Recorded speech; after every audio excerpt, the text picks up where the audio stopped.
திருக்கோளூர் பெண் பிள்ளை ரகசியம் 75ஆம் ரகசியம். யான் சிறியன் என்றேனோ திருமலை நம்பியைப் போலே. சாமி, இது உடையவருடைய தாய் மாமனான திருமலை நம்பியை பற்றிய கதை என்று ஆரம்பித்தாள் அந்த சின்ன பெண். உடையவரும் மற்ற சீடர்களும் ஆர்வமாக கேட்க ஆரம்பித்தார்கள். திருமலை நம்பி திருப்பதியில் வசித்து வந்தார். இவருடைய தங்கை பூமி தேவிதான் உடையவருடைய தாய். உடையவருக்கு இளையாழ்வார் என்ற பெயர் சூட்டியவர் திருமலை நம்பி. திருமலை நம்பி ஆளவந்தாரின் சிஷ்யர். திருமலையில் பெருமாளுக்கு தீர்த்த கைங்கரியம் செய்து வந்தார். அந்த கதை மிகவும் சுவாரஸ்யமானது. ஒருமுறை ஆளவந்தார் திருவரங்கத்தில் நம்மாழ்வார் பாசுரங்களை விவரித்து கொண்டிருந்தார். அதில் திருவேங்கடம் பாசுரம் பற்றி வந்தபோது அவருக்கு திருவேங்கட பெருமாளுக்கு திருமஞ்சனம் செய்ய வேண்டும் என்ற ஆசை மனதில் உதித்தது. அவருடைய சீடர் திருமலை நம்பி தன் ஆச்சாரியனின் மனதில் ஓடிய எண்ணத்தை புரிந்து கொண்டு எழுந்தார். திருவாய்மொழி காலட்சேபத்தை இத்துடன் முடித்துக் கொள்கிறேன். அடியேனுக்கு விடை கொடுக்க வேண்டும். திருமலைக்கு புறப்படுகிறேன் என்று உடனே திருவேங்கடவனுக்கு தொண்டு செய்ய திருமலைக்கு புறப்பட்டார். திருமலையில் தினமும் விடியற்காலை எழுந்து அனுஷ்டானங்களை முடித்து கொண்டு சோலைகள் நிறைந்த மலை பகுதியில் அமைந்துள்ள பாப விநாசன குளத்தில் தீர்த்தத்தை திருமஞ்சனத்திற்கு எடுத்து செல்வார். ஒரு நாள் திருமலை நம்பி தீர்த்தம் எடுப்பதற்கு தாமதமாகிவிட்டது. அந்த சமயம் ஒரு வேடுவ சிறுவன் அவர் முன் வந்து நின்றான். தாத தந்தை என்று பொருள். தாகமாக இருக்கிறது, கொஞ்சம் நீர் தா என்று கேட்டான். அதற்கு நம்பிகள், பெருமாளின் திருமஞ்சனத்திற்கு வேண்டிய தீர்த்தம் எனக்கு ஏற்கனவே நேரமாகிவிட்டது. பக்கத்தில் குளம் இருக்கிறது, அங்கே சென்று குடித்துக்கொள் என்று கூறிவிட்டு நடக்கத் தொடங்கினார். சிறுவன் விடவில்லை. அவர் முன் மீண்டும் வந்து நீர் கேட்டான். நம்பி மீண்டும் மறுத்துவிட்டு வேகமாக ஆலயம் நோக்கி நடக்கத் தொடங்கினார். சிறுவன் நம்பியை தொடர்ந்து தன் அம்பினாலேயே குடத்தை துளைத்து அதிலிருந்து வழிந்த தீர்த்தத்தை பின்னால் இருந்து பருகினான். தீர்த்த குடத்தின் சுமை குறைவதை உணர்ந்த திருமலை நம்பி திரும்பி பார்க்க அவருக்கு என்ன நடந்தது என்று புரிந்தது. பெருமாளுக்கு பெரிய அபச்சாரம் நிகழ்ந்து விட்டதே என்று எண்ணி வருந்தினார். அந்த வேடுவ சிறுவன், தாத்த, கவலை வேண்டாம், இங்கே இன்னொரு இடத்தில் தீர்த்தம் இருக்கிறது, காண்பிக்கிறேன் என்றான். அப்படி கூறிவிட்டு நம்பியின் திருக்கரத்தை பிடித்து அழைத்து சென்றான். ஒரு இடத்தில் அம்பே மேலே விட அம்புபட்ட இடத்திலிருந்து தீர்த்தம் வரத் தொடங்கியது. சிறுவன், தினமும் எனக்கு இந்த தீர்த்தத்தையே சமர்ப்பிப்பீர், இதுவே நமக்கு இஷ்டமான தீர்த்தம் என்றான். நம்பி புரியாமல் சிறுவனை பார்த்தபோது சிறுவன் சங்கம் சக்கரத்துடன் திருக்காட்சி அளித்தான். நம்பிக்கு சிறுவனே வேங்கடவன் என்று தெரிந்தது. சிறுவன் அம்புவிட்ட இடம்தான் ஆகாச கங்கை என்று இன்றும் இருக்கிறது. உடையவர் திருவரங்கத்தில் வைணவ பீடத்தை அலங்கரித்த பிறகு திருமலைக்கு செல்ல விரும்பினார். சீடர்களுடன் உடையவர் திருமலைக்கு புறப்பட்டார். திருமலையின் அடிவாரத்திற்கு வந்தடைந்தார். உடையவர் வந்து சேர்ந்து விட்டார் என்று கேள்விப்பட்ட அனந்தாழ்வான் கீழே ஓடோடி வந்தார். உடையவரை சேவித்தார். மலைக்கு மேலே ஆலயத்திற்கு வர வேண்டும் என்று வேண்டினார். உடையவர் யோசித்தார். ஆதிசேஷனே மலையாக திருமலையில் மலையப்பனை தாங்கி நிற்கிறார். அவர் மீது எப்படி பாதம் பதித்து மலை மீது ஏற முடியும்?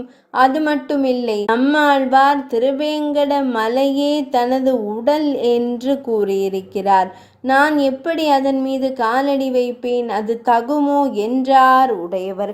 அனந்தாழ்வார் உடையவரை வணங்கி, நீங்கள் ஏறாவிட்டால் இனி யாரும் ஏறமாட்டார்கள். மலையப்பனை யாரும் தரிசிக்க வரமாட்டார்கள். பக்தர்களை காணாமல் பெருமாள் ஏங்கி விடுவார். பெருமாள் சந்தோஷம்தானே நமக்கு முக்கியம் என்றார். உடையவர் யோசித்துவிட்டு ஏறத் தொடங்கினார். இருந்தாலும் பாதங்களை மலை மீது வைக்க அவர் மனம் இடம் கொடுக்கவில்லை. கால் வைத்து ஏறாமல் முழங்காலால் ஏறினார். முட்டியிலிருந்து இரத்தம் வரத் தொடங்கியது. அனந்தாழ்வானும் மற்றவர்களும், நீங்கள் இப்படி ஏறினால் மற்றவர்களும் உங்களையே பின்பற்றி இதுபோல ஏறுவார்கள். அதனால் பக்தர்களுக்கு கஷ்டம் ஏற்படும். நாளடைவில் இந்த கஷ்டங்களால் அதிக பக்தர்கள் எண்ணிக்கை குறைந்துவிடும். யாரும் வரமாட்டார்கள் என்றார். உடையவர் அனந்தாழ்வான் கூறுவதை கேட்டு மலை மீது ஏறினார். உடையவர் வருகிறார் என்ற தகவல் கேட்டு திருமலை நம்பி மிகுந்த சந்தோஷமடைந்தார். பெருமாளுடைய பிரசாதங்கள் மாலைகளை எடுத்துக்கொண்டு உடையவரை வரவேற்றார். திருமலை நம்பிகளை எதிர்கொண்டு வரவேற்றதை கண்ட உடையவர் மகிழ்ச்சியுடன் அதிர்ச்சியும் அடைந்தார். நம்பியை பார்த்து, இந்த சிறியவனை எதிர்கொண்டு அழைக்க மிக பெரியவரான தாங்கள் நேரில் வர வேண்டுமோ? வேறு யாரையாவது அனுப்பி இருக்கலாமே என்றார். திருமலை நம்பி, உடையவரே, இங்கே எல்லா இடங்களிலும் தேடி பார்த்தேன். என்னை விட சிறியவர் வேறு யாரும் திருமலையில் கிடைக்கவில்லை. அதனால் உம்மை அழைக்க நானே நேரில் வந்தேன் என்றார் பணிவுடன். சாமி, பெருமாளே திருமலை நம்பியுடன் பேசினார். உடையவருக்கு இராமாயணம் முழுவதும் கற்றுக் கொடுத்த குரு. ஆனால் நம்பியிடம் உள்ள பணிவு தன்னடக்கம் என்னிடம் இல்லையே. அதனால் நான் ஊரை விட்டு போகிறேன் என்றாள் அந்த சின்ன பெண். உடையவர், பெண்ணே, ராமாயணத்திலும் ஹனுமானின் பணிவு போன்றது திருமலை நம்பியின் பணிவு என்றார். அப்படியா சாமி, அதை கொஞ்சம் விளக்கமாக கூறுங்களேன் என்றாள் அந்த சின்ன பெண். உடையவர், பிள்ளாய், அனுமான் சீதையை அசோகவனத்தில் பார்த்து தான் ராமதூதன் என்று அறிமுகம் செய்து கொண்டார். ஸ்ரீ ராமபிரானுக்கும் சுக்ரீவனுக்கும் உள்ள நட்பை பற்றி கூறிவிட்டு, சுக்ரீவனிடம் பெரிய குரங்கு படை இருக்கிறது. அங்கே இருக்கும் குரங்குகள் எல்லாம் என்னை விட பலசாலிகள். நான் தான் இருப்பதிலேயே அதிகம் பலமில்லாத குரங்கு என்று தன்னை தாழ்த்தி அறிமுகம் செய்து கொண்டார் என்றார். பக்கத்திலிருந்த சீடர், குழந்தாய், திருமலை நம்பியிடம் இராமாயணம் மட்டும் படிக்கவில்லை உடையவர், இந்த பண்பையும் கற்றுக்கொண்டார் என்றார். அதையும் கொஞ்சம் சொல்லுங்களேன் சாமி என்றாள் அந்த சின்ன பெண். அந்த சிஷ்யர், உடையவர் மேல்கோட்டையில் 12 ஆண்டுகள் இருந்தார். பெருமாளை மீட்டெடுத்தார்.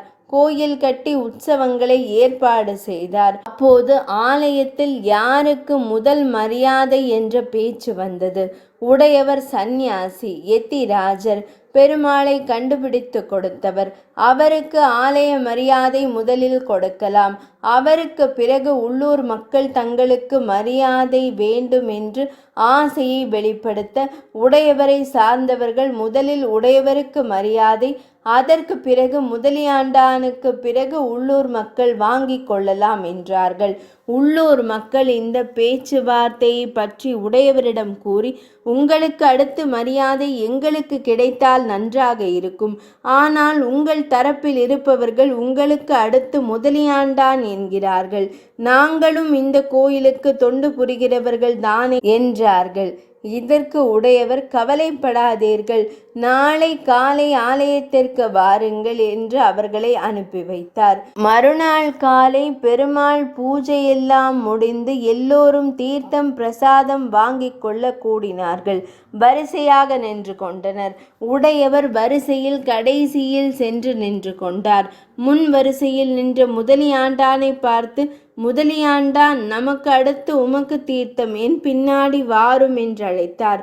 வைணவத்தில் நைச்சிய குணம், அதாவது தான் தாழ்ந்தவன் என்ற குணம் மிக முக்கியம் என்றார் அந்த சிஷ்யர். ஆகா, மிக அருமை சாமி என்றாள் அந்த சின்ன பெண்.